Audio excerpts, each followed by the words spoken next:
Aujourd'hui, nous nous proposons de traiter le thème tellement problématique de la liberté.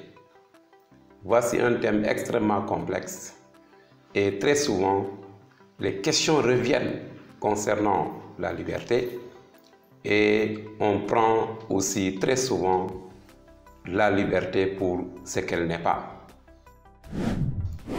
Alors, commençons donc par montrer là où réside le problème véritable qui est lié à la liberté. Qu'est-ce qu'on peut dire? On pense spontanément que la liberté est le pouvoir d'agir indépendamment de toute contrainte.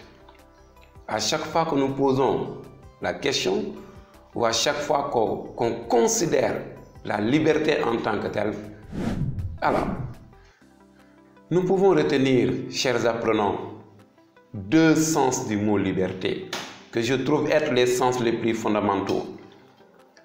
Le premier sens, l'absence de soumission, de servitude et de détermination, c'est-à-dire l'indépendance absolue.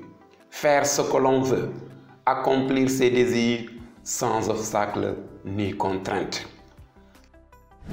Liberté et loi. Apparemment, liberté et loi se contredisent selon une opinion commune. La loi constitue naturellement une entrave extérieure à l'action individuelle et donc à la liberté. Et nous serions plus libres à l'état de nature qu'à l'état social. Le déterminisme, du point de vue de la conception, n'étant pas très loin de la fatalité.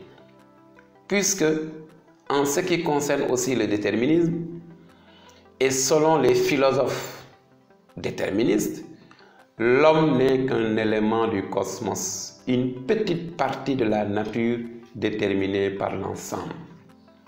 Prenons l'exemple de Spinoza.